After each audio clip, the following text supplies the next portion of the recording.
ભરૂચના iconic road પરની decorative લાઇટો અને વોર્ડ નંબર 6ના હાઈ માસ્ટના કામમાં ભ્રષ્ટાચાર થયા હોવાનો આક્ષેપ વિપક્ષે કર્યો હતો। વિપક્ષના નેતા શમશાદ અલી સૈયદ અને તેમના સહયોગી પાલિકા સભ્યોએ આરોપ લગાવ્યો છે કે આઇકોનિક રોડના પોલ ટેન્ડરના સ્પેસિફિકેશન મુજબ નથી અને હલકા મટીરિયલ્સનો ઉપયોગ કરવામાં આવી રહ્યો છે। વિપક્ષના આરોપ અનુસાર વોર્ડ નંબર 6માં ઊભા કરવામાં આવેલા હાઈ માસ્ટરના પોલ 12 મીટરના બદલે 10 મીટર મૂકવામાં આવ્યા છે। વિપક્ષે આ મામલે તપાસની માંગ પણ કરી છે અને આ મુદ્દો સામાન્ય સભામાં ઉઠવાની સાથે રિજનલ કમિશનર સમક્ષ લઈ જવાની ચીમકી પણ આપી છે।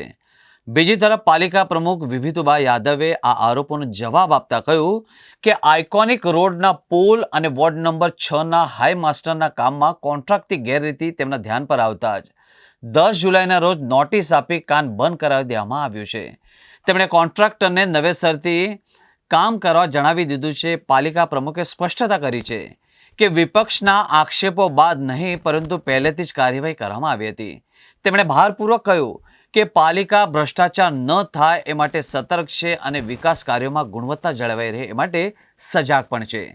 ભરૂચના ઋષિ ઇંગ્લિશ બ્રિજથી શક્તિનાથ સર્કલ સુધીના આઇકોનિક રોડના નવીનીકરણ સાથે ડેકોરેટિવ લાઇટો મૂકવામાં આવી છે।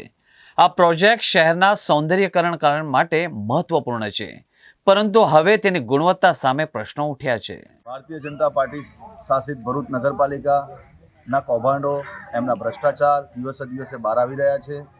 આજરોજ અમે અમારા સાથી કોંગ્રેસ પક્ષના કોર્પોરેટરોને સાથે તેમજ ભરૂચ શહેર કોંગ્રેસના પ્રમુખની સાથે વોર્ડ નંબર 6 જે નગરપાલિકાના પ્રમુખ અને ઉપપ્રમુખનો વોર્ડ છે ત્યાં વિઝિટ કરવા આવ્યા હતા। ત્યાં અમને આવીને માલુમ પડ્યું કે ભરૂચ નગરપાલિકા દ્વારા જે 12 મીટરના હાઈ માસ્ક પાસ કરવામાં આવ્યા હતા, સ્પેસિફિકેશનના અંદર 12 મીટરના હાઈ માસ્ક દર્શાવવામાં આવ્યા હતા, એની જગ્યાએ 10 જ મીટરના હાઈ માસ્ક નાખેલા હતા। નગરપાલિકાના લાગતા વળગતા અધિકારી સાથે અહીંયા આવીને મેં ટેલિફોનિક વાત કરી। એમનું કહેવું છે કે અમે નોટિસ આપેલી છે। તો એમને કહેવા માંગુ છું કે તમે નોટિસ 4 મહિનાથી આપેલી છે, તમે કોન્ટ્રાક્ટર પર ફોજદારી ગુનો કેમ દાખલ ના કર્યો? જો નોટિસ આપ્યા પછી કોન્ટ્રાક્ટરે એની ભૂલ સ્વીકારીને જો તાત્કાલિક ધોરણે જે તે સમયે આ હાઈ માર્ક્સ નાખવામાં આવેલા હતા એ જ સમયે આને ઉતારી લીધા હોત તો તમારી નોટિસની અસર કહેવાતી। પરંતુ તમારી કહી શકાય કે નોટિસની કોઈ કોન્ટ્રાક્ટરને અસર નથી, કેમ કે તમે પણ કોન્ટ્રાક્ટરની સાથે રંગમાં રંગાઈ ગયેલા છો। એટલે કોન્ટ્રાક્ટરે 4 મહિના સુધી આ હાઈ માર્ક્સ ઉતારેલા નથી। જ્યારે નગરપાલિકાના વિપક્ષ કોંગ્રેસ પક્ષના સભ્યો હોય કે મીડિયાના મિત્રોને આ વાતની ખબર પડતા આજે જ અમે અહીંયા આવીને વિઝિટ કરવાના હતા ત્યારે એમણે એક દિવસ પહેલાં જ આ તમામ હાઈ માસ્કો ઉતારી નાખવામાં આવેલા છે।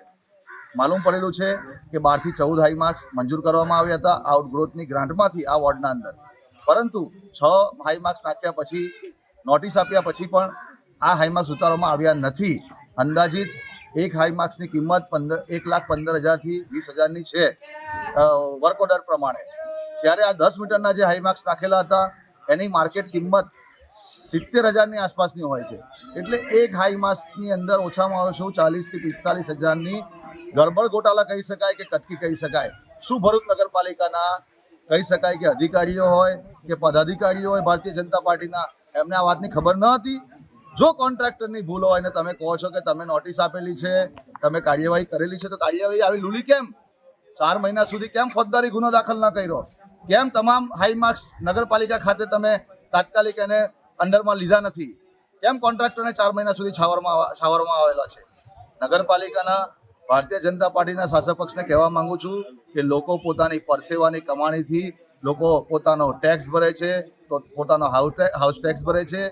જ્યારે નગરપાલિકા પાસે હાઉસ ટેક્સ લોકોને ઉઘરાવવા તમે નીકળો છો ત્યારે લોકોને ધમકી આપો છો કે ભાઈ હાઉસ ટેક્સ નહીં ભરો તો નળ કનેક્શન કાપવામાં આવશે, લાઇટ કનેક્શન કાપવામાં આવશે, પાણી કનેક્શન કાપવામાં આવશે। આજે હું નગરપાલિકાના અધિકારીઓ અને પદાધિકારીઓને પૂછવા માંગુ છું શાસક પક્ષના કે શું હવે આ કાર્યવાહી તમારા ઉપર કરવી જોઈએ કે નહીં? અમારે તાત્કાલિક ધોરણે આના પર એક્શન લો। નગરની તંત્ર ભરૂચ નગરના જે પ્રજાજનો છે હવે જાગૃત થઈ ગયા છે।